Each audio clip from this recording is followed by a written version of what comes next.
കേന്ദ്ര സർക്കാരിന് നേതൃത്വം നൽകുന്ന BJP എല്ലായ്പ്പോഴും അനുകൂലിക്കുന്ന നിലപാടാണ് അർണബ് ഗോസ്വാമി എടുത്തിരുന്നത്.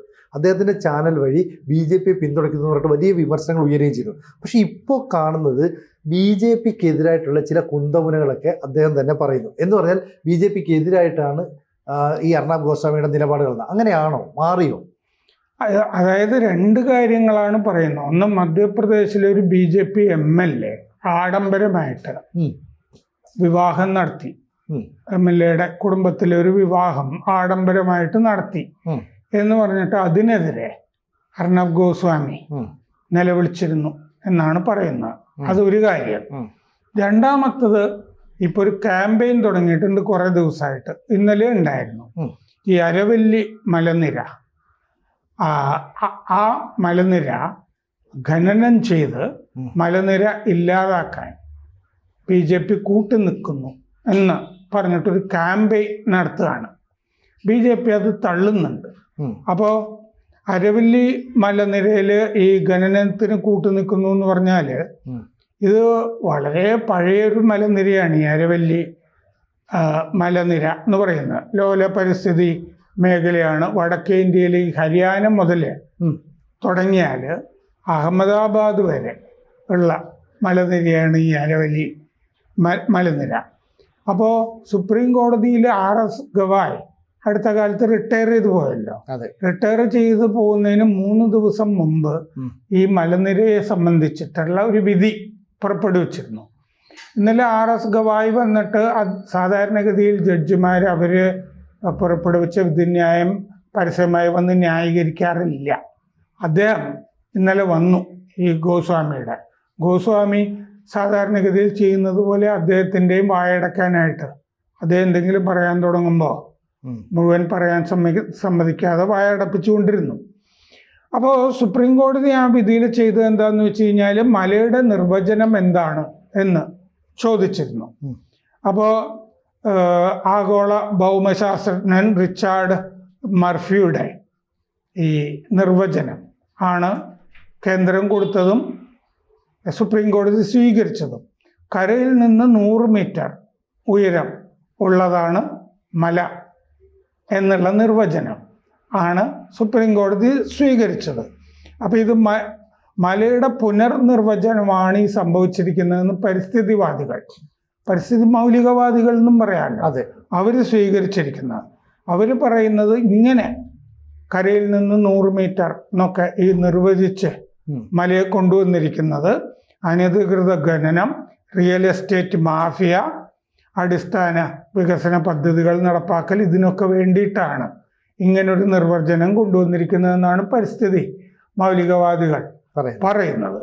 അപ്പോൾ ഗുജറാത്ത്, രാജസ്ഥാൻ, ഹരിയാന, ഡൽഹി മേഖലകളൊക്കെ ഒരു കോട്ട പോലെ കാത്തുരക്ഷിക്കുന്ന മലനിരയാണ് അരവല്ലി.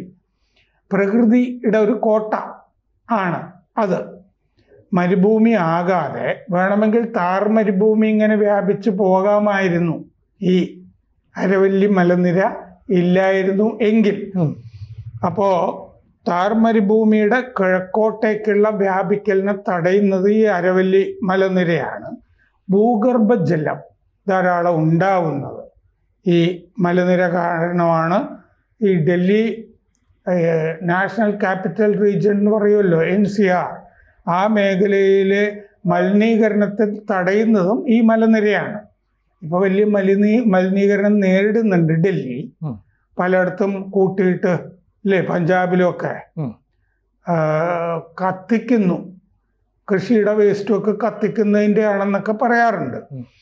അപ്പോഴാണ് ഈ അരവല്ലി മലനിര ഖനനം ചെയ്യും എന്ന് പറഞ്ഞപ്പോൾ അർണബ് ഗോസ്വാമിക്ക് ജനങ്ങളുടെ മനസ്സിൽ വികാരത്തിനെ ഇളക്കാം, മനസ്സിൽ ഭീതി സൃഷ്ടിക്കാം.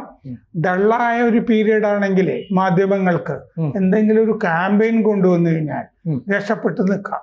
സാധാരണഗതിയിൽ ഗോസ്വാമി ഒന്നും കിട്ടിയില്ല എങ്കിൽ ഈ ഏതെങ്കിലും ഒരു കൊലപാതകമോ മറ്റുമൊക്കെ പീറ്റർ മുഖർജിയുടെയോ ഇന്ദ്രാണി മുഖർജിയുടെയോ എന്തെങ്കിലും, അല്ലെങ്കിൽ മറ്റേ രാജ്പുട്ട് എന്ന് പറഞ്ഞിട്ടൊരു നടൻ ഉണ്ടായിരുന്നു, ഹിന്ദി നടൻ, അങ്ങനെ എന്തെങ്കിലും ഒരു സ്ഥാനത്ത് കയറി പിടിച്ചിട്ട്, അല്ലെങ്കിൽ ശശി തരൂര്, സുനന്ദ പുഷ്കർ എന്നൊക്കെ പറഞ്ഞിട്ട് എന്തെങ്കിലും തെളിവൊന്നും ഉണ്ടാവണമെന്നില്ല ഇതിന്. ജനങ്ങളുടെ മനസ്സിൽ കയറി പറ്റാനുള്ള എന്തെങ്കിലും ഒരു വിദ്യയുമായിട്ട് വരും. അപ്പൊ ഡൽഹി വല്ലാതെ ഈ മലിനീകരണം ഇപ്പം നേരിടുന്നപ്പോൾ ഇത് അരവല്ലിയിൽ കയറി പിടിക്കാം എന്ന് വിചാരിച്ചതാകാം. അതല്ല ഇനി BJP അദ്ദേഹം പറഞ്ഞിട്ട് എന്തെങ്കിലും ചെയ്യാതെ ഉണ്ടോന്ന് നമുക്കറിയില്ല. അതെ, മാധ്യമ ഉടമകൾ സാധാരണ ഈ എസ്റ്റാബ്ലിഷ്മെന്റിന് ഭരണകൂടത്തിനെതിരാകുന്നത് അങ്ങനെയൊക്കെയാണല്ലോ. അവർക്ക് കച്ചവട താല്പര്യങ്ങൾ ഉണ്ടാവും. അദ്ദേഹം ഇപ്പൊ സ്വന്തം നിലയ്ക്ക് മുതലാളിയാണ്. അപ്പൊ കച്ചവട താല്പര്യങ്ങൾക്ക് നിരക്കാത്ത ഒരു കച്ചവട താല്പര്യം മുന്നോട്ട് വെച്ചപ്പോൾ സൗകര്യപ്പെടില്ല എന്ന് പറഞ്ഞതിൻ്റെ ആണോ എന്നുള്ളത് നമുക്കറിയില്ല. അപ്പോൾ ഇതിൻ്റെ അകത്ത് ദശകങ്ങളായി ഖനനം നടക്കുന്നുണ്ട് അരവല്ലി ഭാഗത്തൊക്കെ. അത് ജൈവ വൈവിധ്യത്തിന്, ഈ എയർ ക്വാളിറ്റിയെ, ജലലഭ്യതയൊക്കെ ബാധിക്കുന്നതാണ് ഈ പരിസ്ഥിതിവാദികൾ പറയുന്നത്. അരവല്ലി ബച്ചാവോ എന്ന് പറഞ്ഞിട്ടൊരു മൂവ്മെൻ്റ് ഉണ്ട് ഇപ്പോൾ, സംഘടന. അവർ പറയുന്നത് ഈ NCRും നാഷണൽ ക്യാപിറ്റൽ റീജിയണും പഞ്ചാബും ജീവിക്കാൻ കൊള്ളാതാവും അരവല്ലിയിൽ ഖനനത്തിന് അരവല്ലി മലനിരകൾ തുറന്നു കൊടുത്താൽ എന്നാണ്.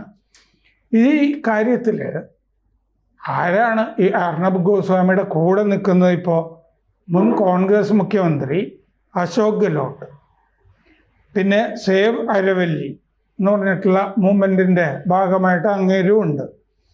ഈ അഖിലേഷ് യാദവ് പറയുന്നത് ഈ പുനർനിർവചനം മലയുടെ 90% അരവല്ലി മലനിരയും നശിപ്പിക്കും.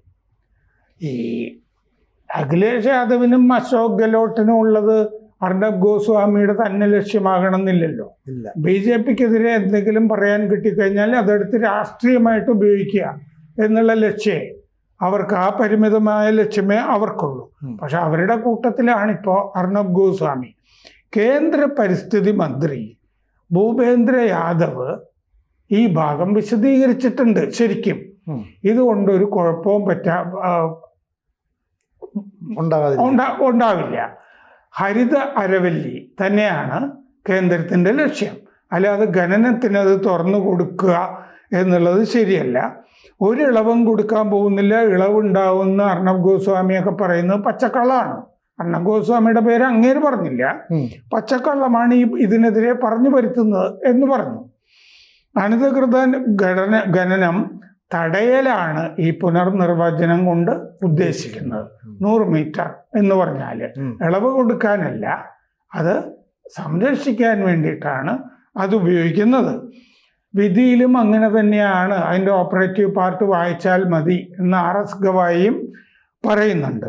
അത് ഹരിതമായിട്ട് തുടരും. ഗ്രീൻ അരവല്ലി വാൾ ഇനീഷ്യേറ്റീവിനെ ആണ് സുപ്രീം കോടതി തുണച്ചിരിക്കുന്നത്. ഈ മലയിൽ കുറെ ഈ പരിസ്ഥിതിക്ക് കോട്ടം തട്ടിയ ഭാഗങ്ങളുണ്ട്. അത് നന്നാക്കുക എന്നുള്ളതും കൂടിയാണ് ലക്ഷ്യം. ആകെ ഖനനം നടക്കുന്നത് ഈ മലയിൽ 0.19% ഭാഗത്ത് മാത്രമാണ്.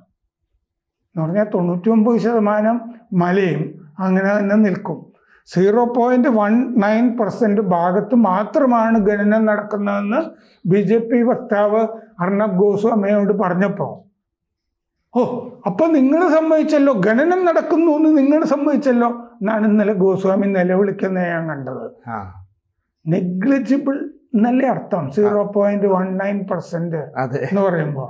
അത് പറഞ്ഞപ്പോൾ ഖനനം നടക്കുന്നു ഞാൻ പറഞ്ഞല്ലോ എന്ന് പറഞ്ഞിട്ടാണ് നിലവിളിക്കുന്നത്. പുതിയ ഖനികൾക്കൊന്നും അനുവാദം കൊടുക്കാൻ പോകുന്നില്ല. അനധികൃത ഖനനം അവിടെ നടക്കുന്നത് തടയുകയാണ് ലക്ഷ്യം. ഇതാണ് കേന്ദ്ര നയം എന്ന് മന്ത്രി യാദവ് പറഞ്ഞിട്ടുണ്ട്. ഇനി ആരാവല്ലി മലനിര എന്താണെന്ന് നോക്കാം. 670 കിലോമീറ്ററാണ് ഈ മലനിര. വടക്ക് പടിഞ്ഞാറൻ ഇന്ത്യയുടെ വടക്ക് പടിഞ്ഞാറ് തെക്ക് പടിഞ്ഞാറായി കിടക്കുന്ന മലനിരയാണിത്. ഡൽഹിക്ക് അടുത്ത് തുടങ്ങി, അതായത് ഹരിയാനയിൽ തുടങ്ങി തെക്കൻ ഹരിയാന വഴി രാജസ്ഥാനിലെത്തി അഹമ്മദാബാദിൽ ചെന്ന് നിൽക്കും. ഇത് ഏറ്റവും ഉയർന്നത് രാജസ്ഥാനിലെ മൗണ്ട് ആബുവിലാണ്. 5650 അടി ആണ് അവിടെ ഉയരം. അപ്പം ഇതാണ് ഈ അരവല്ലി മലനിര. പ്രശ്നം ഇപ്പോൾ അർണബ് ഗോസ്വാമി ഉറത്ത് കൊണ്ടുവന്നിരിക്കുന്നത്. അതിൽ കേന്ദ്രത്തിന്റെ നയം വ്യക്തമാക്കിയിട്ടുണ്ട് ഇതിനെ ഒന്നും ബാധിക്കുന്ന തരത്തിലല്ല എന്നുള്ളത്. പിന്നെ സാധാരണഗതിയിൽ ഇങ്ങനെ ഉടമകൾ തിരിയണം എന്നുണ്ടെങ്കിൽ ഈ മന്ത്രി ഉണ്ടല്ലോ, ഭൂപേന്ദ്ര യാദവ്, പരിസ്ഥിതി മന്ത്രി, ആ മന്ത്രിക്കെതിരെ പാർട്ടിക്കകത്തൊരു ചേരി ഉണ്ടെന്ന് വിചാരിക്കുക. ആ ചേരി പറയാണ് നിങ്ങൾക്ക് ആ മന്ത്രിക്കെതിരെ തിരിയാൻ ഇപ്പൊ നല്ല ഇഷ്യൂ ആണ് കിട്ടിയിരിക്കുന്നത്, ഉപയോഗപ്പെടുത്തിക്കുമെന്നല്ലേ, ഇതൊന്ന് കാച്ചിക്കോ എന്ന് പറഞ്ഞാലും ചെയ്യാവുന്നതാണ്.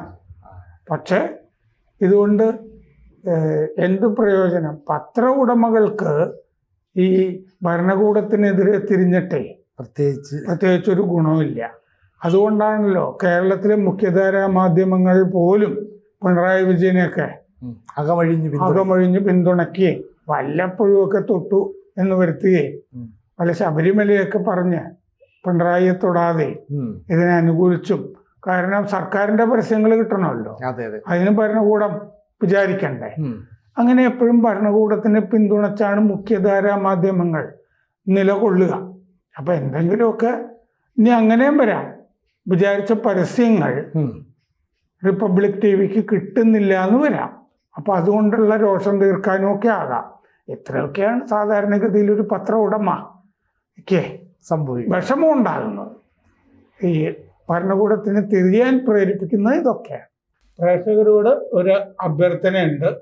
ABC-ക്ക് ഒരു ഹിന്ദി ചാനൽ കൂടിയുണ്ട്.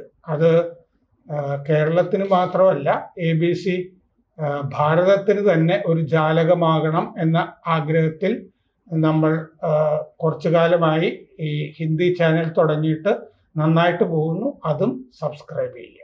കൂടുതൽ വാർത്തകളും വിശേഷങ്ങളും നിങ്ങളിലേക്ക് എത്താൻ ABC മലയാളം സബ്സ്ക്രൈബ് ചെയ്യുക, ബെൽ ബട്ടണും അമർത്തുക.